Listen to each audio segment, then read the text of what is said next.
Hi Divine Family, this is Red Daniel Zulu.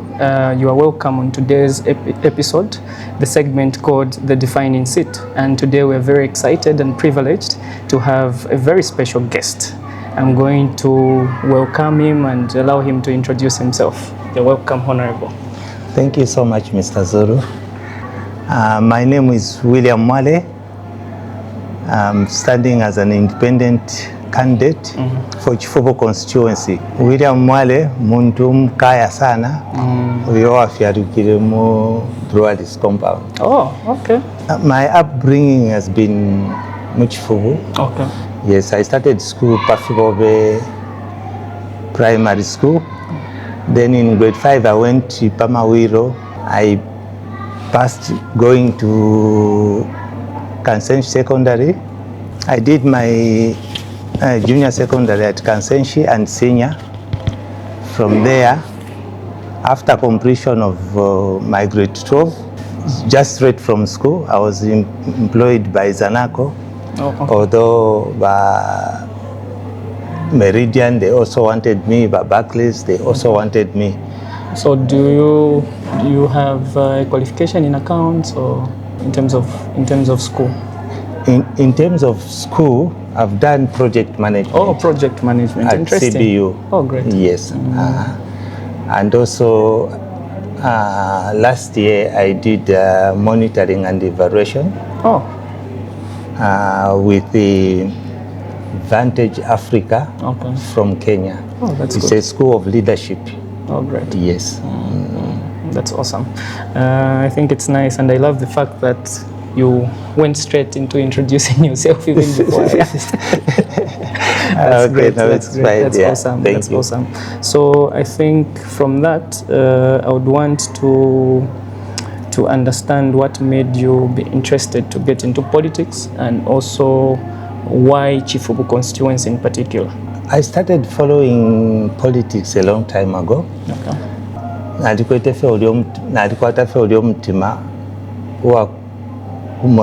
the country is developing. Yeah, so I started following politics more especially when PF came into power. Okay. That's the time I started developing interest. Although I didn't belong to any party, because I was just following from a distance. From a distance, okay. Yes, and also developing that interest continued actually. Oh, great. From 2011 up to this time when I made the decision. Oh, great.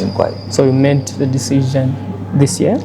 I made the decision 2 years ago. 2 years ago, oh, great. I think I can bring a new touch of politics, where it should be issue-based and not on character assassination or name-calling. Okay. So I'm thinking maybe someone might be wondering, Ngamwalanda Party issue-based.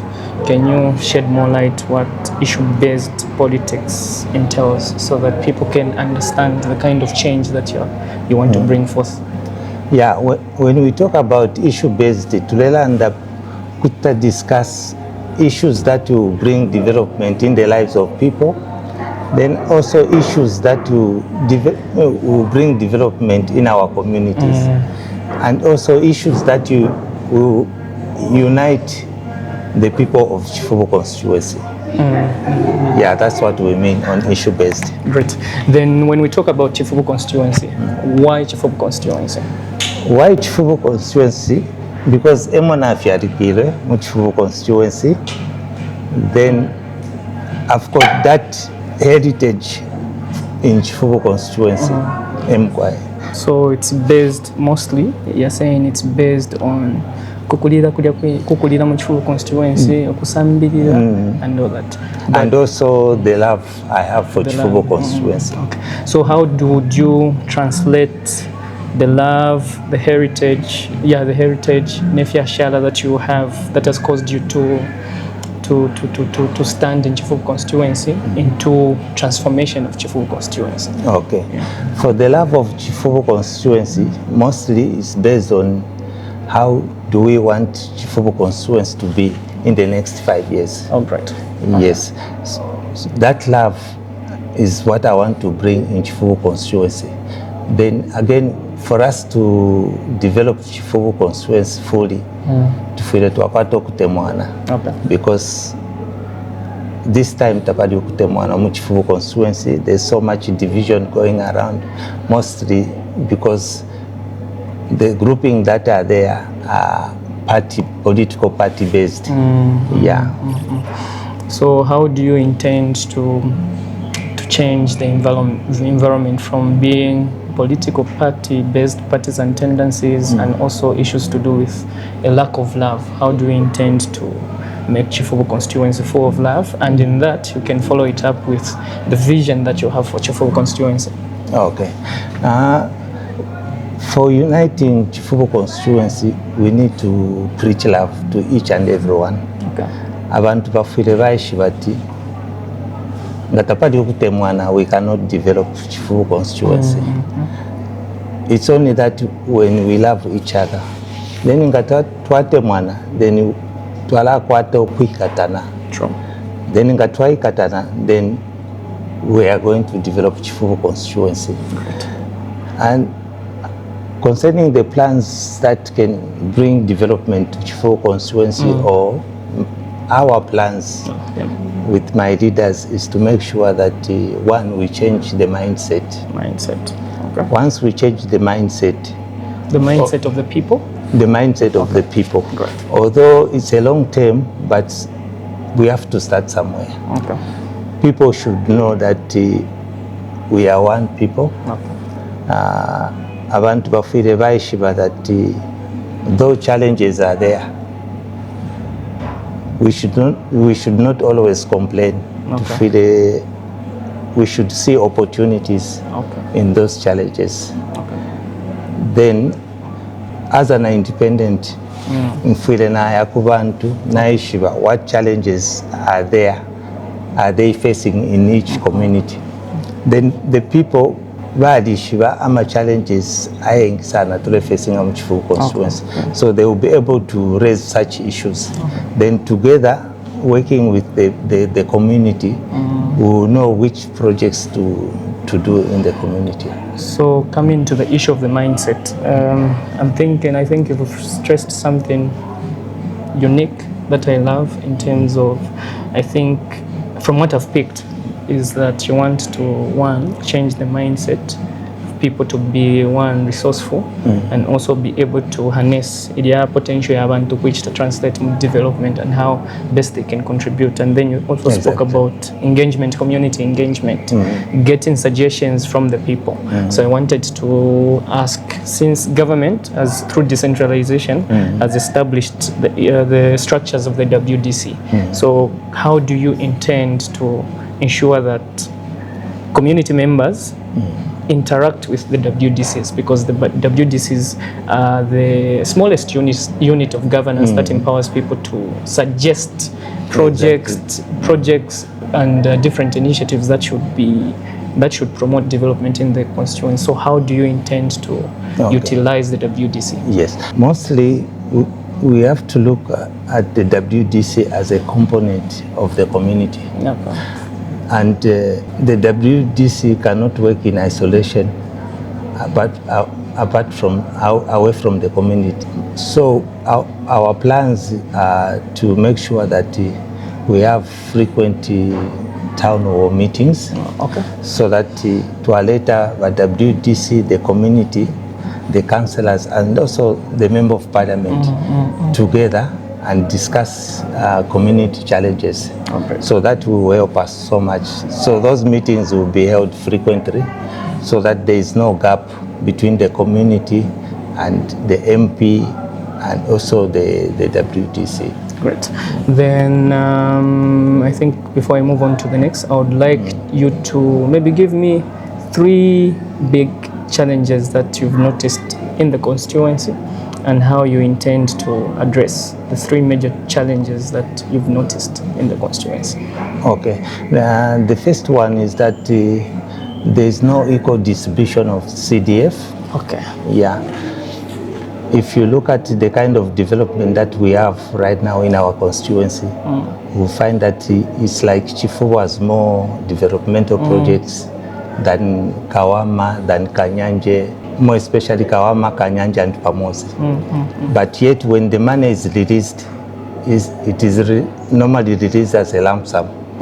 So, one way we are going to do it is to make sure that each and every ward has equal distribution of the CDF. Right. Yeah. So where do you think on that one, on the lack of equal distribution of resources to all the wards in the constituency, where do you think is the gap? Because you find that in the CDFC committee, you have representatives, be it at WDC level in Kawama, Pamosi, Kanyanje. There will be WDCs that are able to submit suggested projects and developmental initiatives to the CDFC.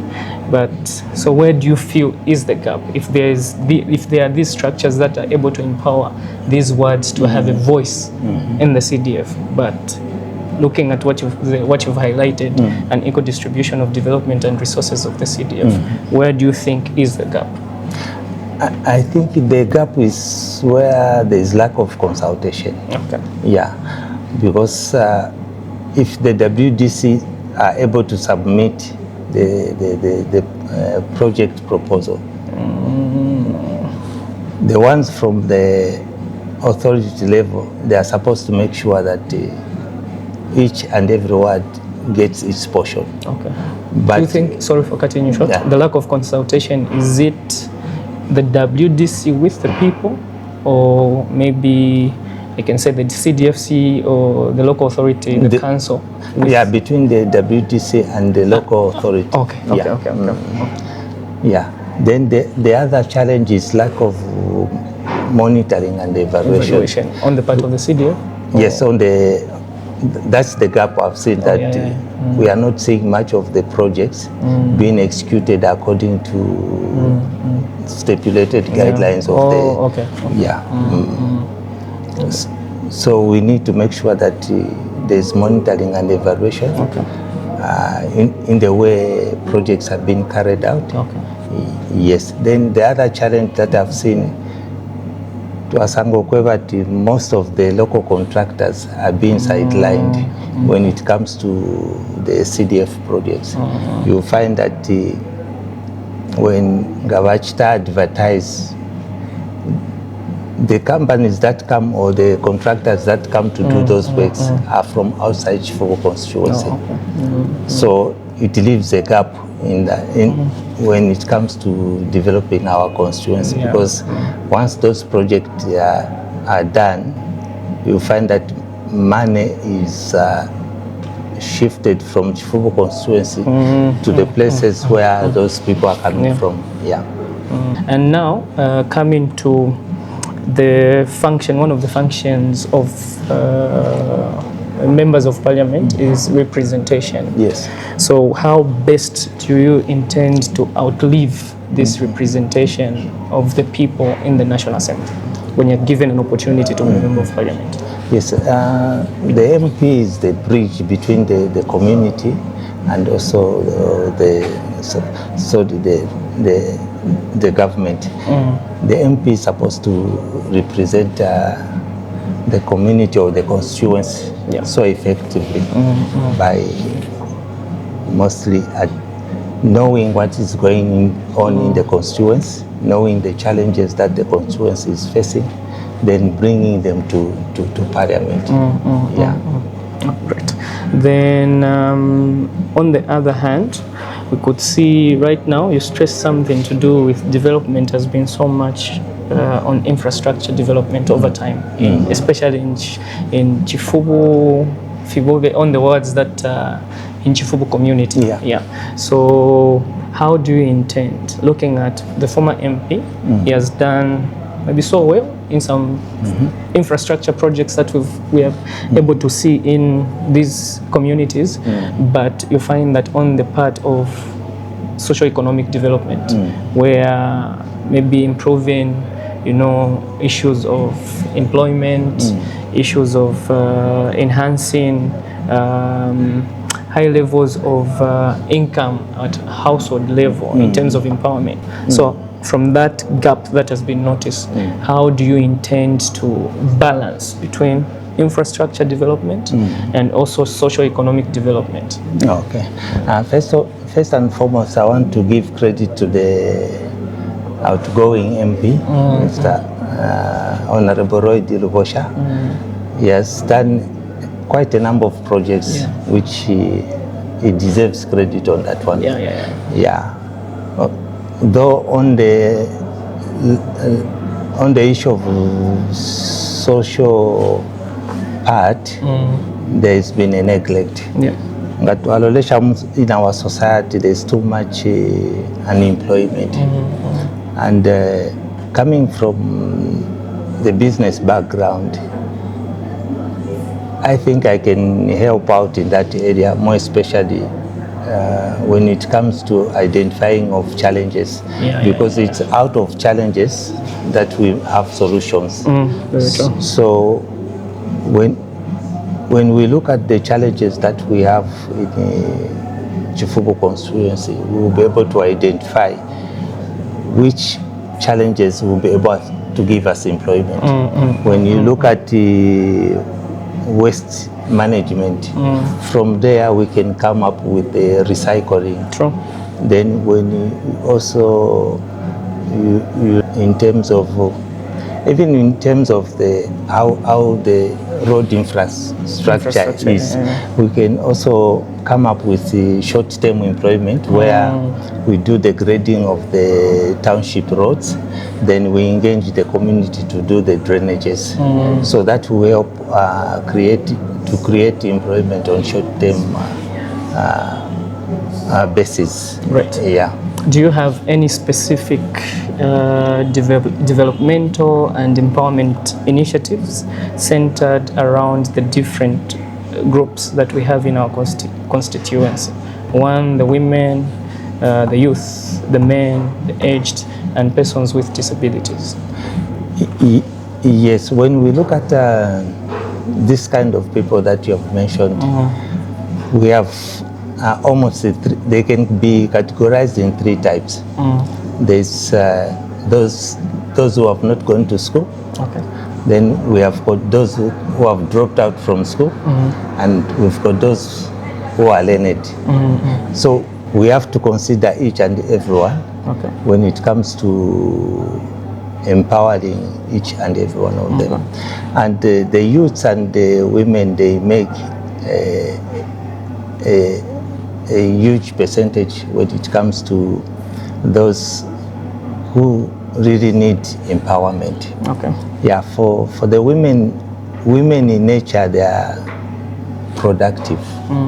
So we make sure that we support them by empowering them with the skills. We'll make sure that those who are in businesses, we'll make sure that we empower them with the capital. Yeah, and also we'll expose them also to they need more training. Yeah. Do you have any specific maybe initiatives, maybe when you talk about training, maybe training in terms of what, and also empowerment in terms of what? Yes, in terms of training, first, before you empower someone, you have to make sure that they have the know-how on how to run their small businesses. Yeah, those basics that will help them be accountable and also help them to grow their businesses.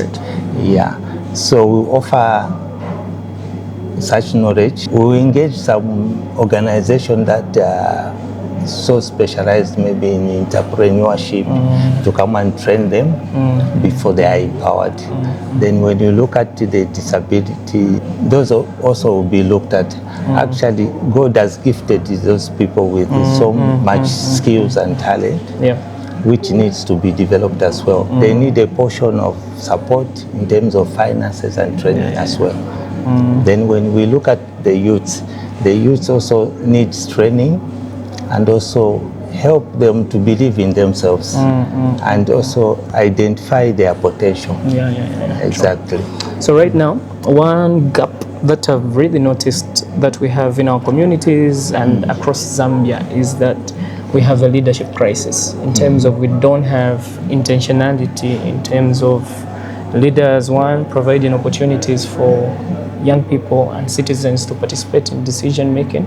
Mostly leaders just make decisions on their own. That's why sometimes you would implement development and sometimes people don't celebrate that development because it doesn't really meet their needs. But when you provide platforms where people participate, you are grooming and preparing leaders and you're allowing people to drive their own development. How do you intend to enhance participation of people in governance and also bearing in mind that you're also preparing the next leaders that are going to take over from you? When it comes to governance, it should be all inclusive. The youth, the women, and the men themselves. So in our community like Chifubu Constituency, we will make sure that each time we are making a decision, we are going to involve the youth, the women, and the men, so that we are all moving at the same pace.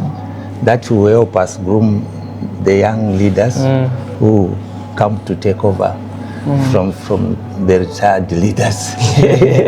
So practically, how are you going to bring that to life in terms of making them participate? Do you have any specific initiatives that you intend to establish, or you already have the means that have already been established, maybe by government or maybe different governance initiatives that government has brought forth to enhance that participation? I think we are going to use different types of governance initiatives that are already in place, so that people can improve, let's say, in their issues that will look at capacity building in each and every individual who will be be involved in any project development or project. Great. I've got two last questions. Okay. One, when I look at Chifubu Constituency, Chifubu Constituency has got cross-border opportunities with Congo. You know, I've been thinking over time, I think 2023, 2022, we had excessive smuggling of mealie into Congo. And people were making a lot of money. But that's one market that we can really take advantage of as a constituency to empower both the people and also create employment.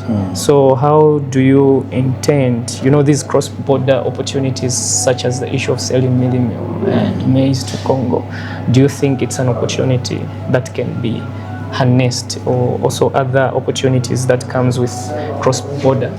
Are you able to come up with different initiatives that will be able to run with that and see how best people can be empowered through different transactions and business initiatives that can be done with them?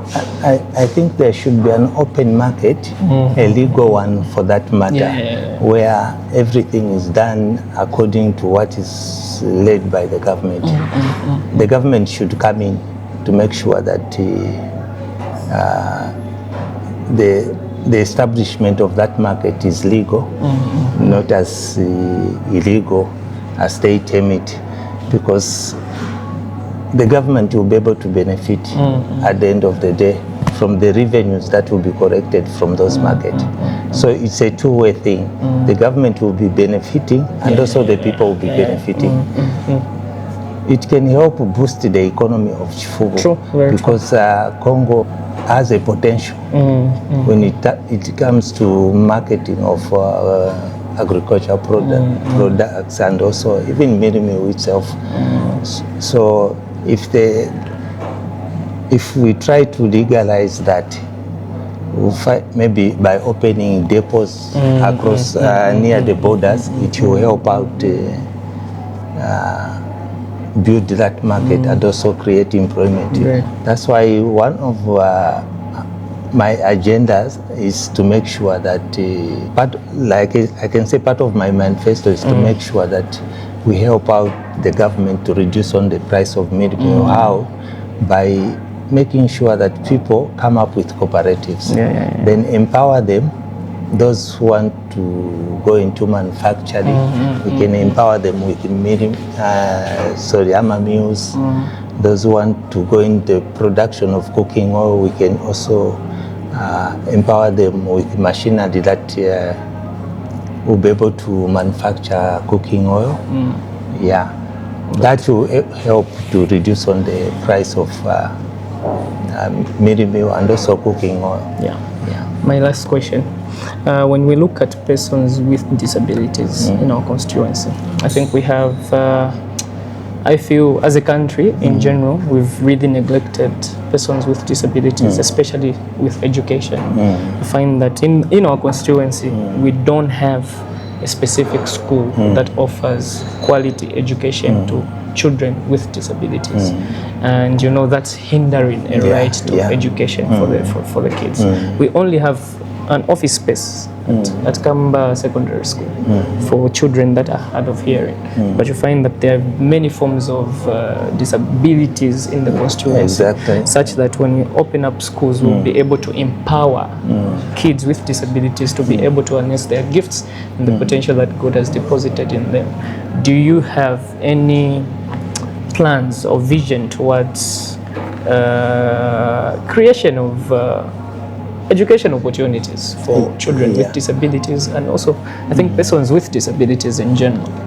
Yeah, I think the first thing that we need to do is to remove that stigma that is always there, that these people, they've got to those people with disability, we need to encourage them to believe in themselves, because they've got that potential to do anything that they want.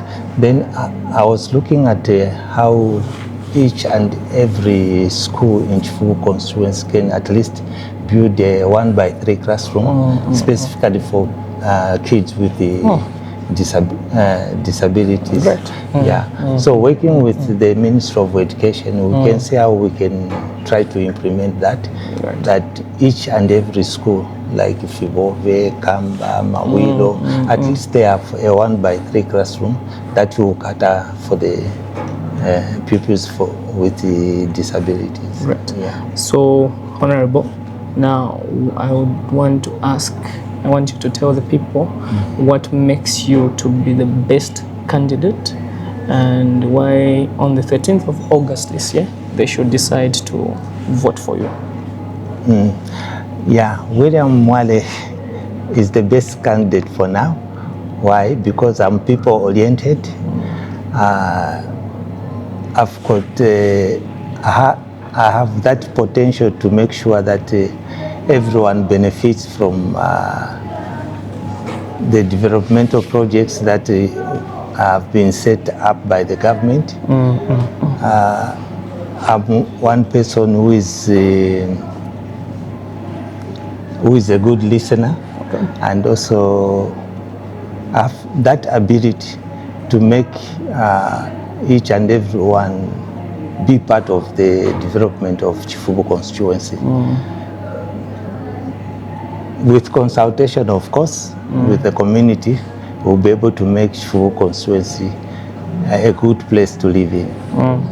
Thank you. So, Honorable, first of all, I would like to thank you for just creating an opportunity to interact with us.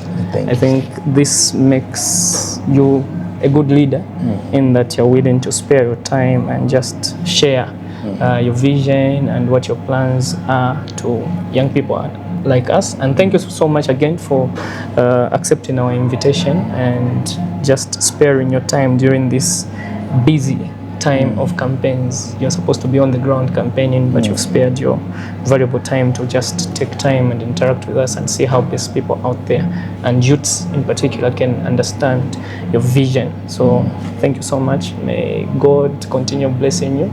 So wishing you the very best in these elections, and we pray that God helps you achieve what He wants you to achieve. So thank you so much for coming. Thank you so much, and also I would like to thank you, the viewers. We are yet to do more especially when I'm elected as a member of parliament.